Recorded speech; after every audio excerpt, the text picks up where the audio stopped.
So we are definitely giving Jennisen Lucas. It's my first time to hear Jennisen as well. And she is from Cody, Wyoming. And her website is www.schoollibraryoutloud.org. It's a great website. Go check it out. I did. And it's Jennisen, Jennisen, Lucas, Lucas, at park6.org. And she just loves to tell stories. And one of her mentors is Donna Washington. I remember her telling me that. So that was great. And now we get to hear Jennisen tell us a story. Thank you. The story that I'm going to tell today is The Worry Stone, which is written by Marianne Dengler, and I do have permission from her to retell so that everybody is kind of aware of that and knows it. So I'm still working on this one, so here's how it's going to go. We'll see. She lives in a small town in California where the weather is mild most of the time. And so every morning she gets up and decides to take herself on a trip to the park. And as she goes, she carries with her a cane and a great big black floppy hat with a big red feather that flops forward in the front. And every day she goes and she sits on a bench and watches the children play. All of her children are grown and scattered around the earth, but she loves to sit and listen to the laughter. If she counts the years, she knows that she is old. And if she looks around, she knows that she is alone. So she doesn't count and she doesn't look around. Wow. But one day, this little boy came to the park, and instead of going to play with the other children, he came and sat way on the far side of the bench. She tried to talk to him, but he didn't respond. And the next day he came back and sat by her again, and the next day, and the day after that. And she worried about the little boy because he looked very, very serious, way too serious for a little one. And she started to think about what that was, and it realized that it wasn't so much serious as it was sad. And she remembered that. She was from a very large family, but no one in her family seemed to have time for Amanda except for Grandpa. And nobody seemed to have time for Grandpa except for Amanda. So the two of them spent a lot of their days together. In the mornings, they would take nice long walks through the woods and through the fields. And in the afternoons, they would play checkers. And after dinner, it was time for stories. Stories were the best part. And they would sometimes tell the really truly stories, like about wild geese and how the oak trees grow. And sometimes there were passed down stories of Indian princesses and Spanish conquistadors. And then there were the spun stories. These were the ones that she and Grandpa told together and made up as they went. And every one of those stories started, once upon a time, there was a little girl named Amanda who lived in a hacienda at the edge of time. One morning as they were out walking through a field, Amanda was looking around to see if she could find something that might spark Grandpa to start telling some more information or sharing stories, because Grandpa, he knew everything there was to know about everything. And as she looked down, she found a little rock that she picked up because it didn't look like the other rocks on the path. And when she picked it up, it felt a little different in her hand. And so she ran up to Grandpa and she handed it to him. And he took it and looked at it before handing it back. And he said, "Wow, Amanda, I haven't seen one of these in 40 years. And she says, "Well, what is it, Grandpa?" And he smiled at her mischievously and said, "What do you think it is?" And so she looked at it and she goes, "It's a little rock." And he said, "No, it isn't." She says, "Well, is it an arrowhead?" He says, "Nope." She goes, "Well, is it a fossil?" And she looked at the smooth rock, trying really hard to find something that shows that it was a fossil. "Nope," he said, and he started to lengthen his stride, so she had to run to catch up. But now she was starting to think that tonight there might be a new story. And she was so worried about everything about this rock that she didn't really concentrate on checkers, and Grandpa whomped her 3 times. After dinner, when it was time for stories, Grandpa stretched it out as long as he could. He was really good at that. stretching the suspense. First, he needed his slippers. Then he wanted tea. Then he wanted lemon. Then he wanted honey. And Amanda brought all of them. When he finally picked her up and sat her in his lap, and she snuggled into the crook of his arm, she had decided that any story would do. But just to make sure, she dropped the little pebble into her grandfather's hand. And he looked at it, and he rubbed his hands on it a little bit. And he kind of looked around at Amanda, and he said, "This is a worry stone, a genuine worry stone." And she said, "Well, what is it?" And he said, "Well, folks say," and that's how she knew this was going to be a passed down story.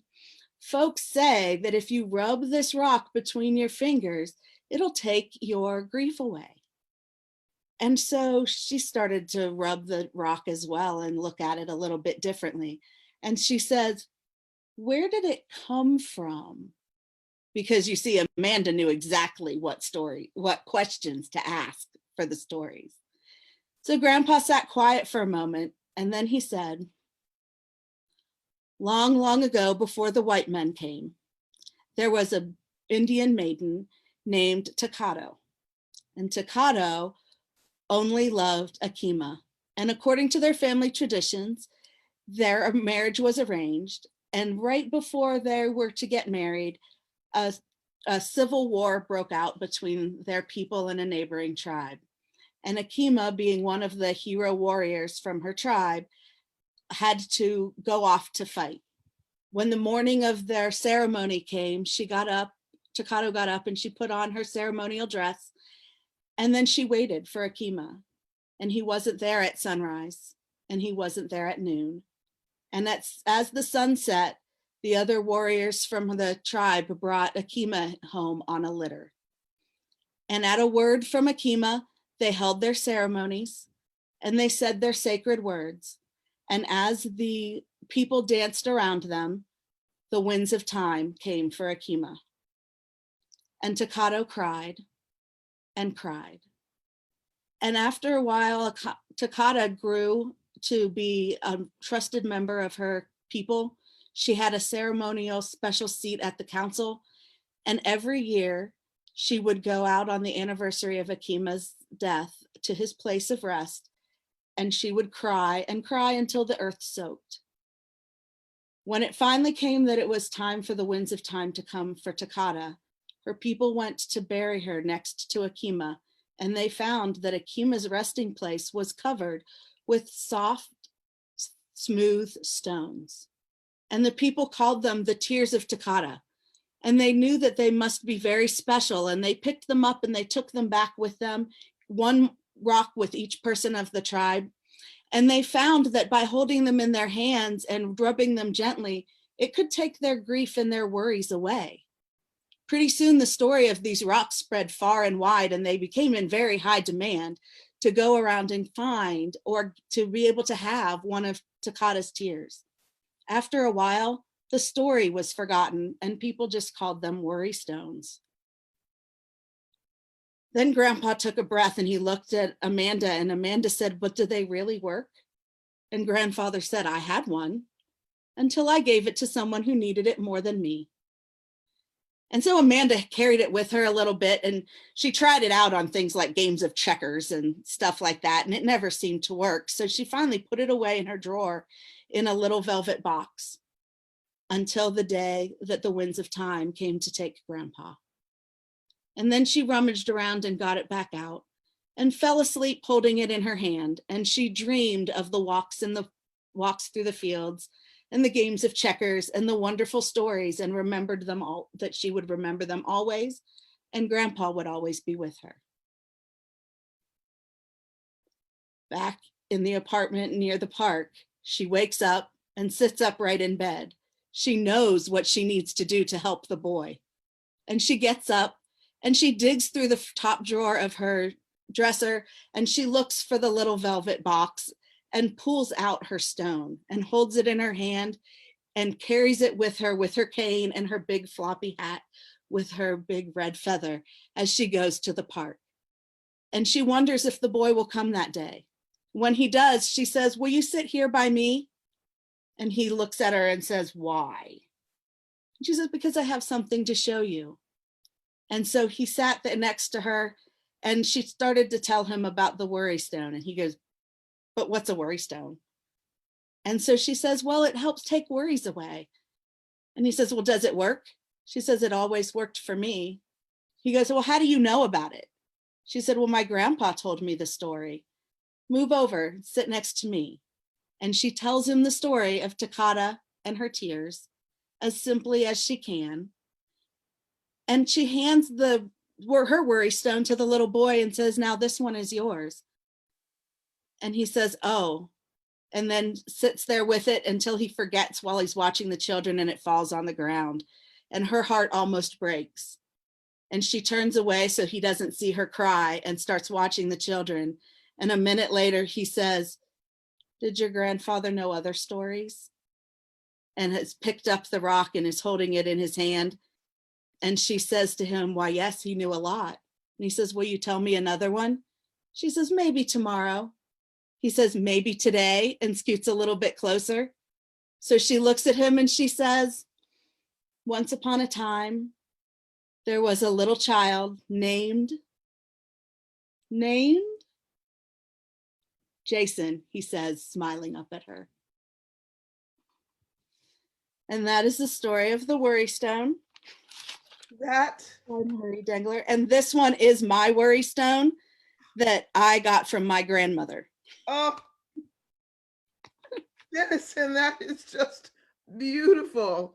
And in a time when so many of us are worried, and in a time when so many of us need ways to help our children, that is just divine. And I don't know what you were worried about as far as telling that story, except for falling apart and crying in the middle of it. Well, when I picked it up and read it earlier this week, I did. Oh, my goodness. You told it beautifully and with such love and joy that is in you to tell that story. Thank you for blessing us with that. Oh my gosh. Yeah, there's a lot of, there's people crying all over the place. On that note, we're going to let Jennisen get out of the spotlight and we are going to all go take a break. And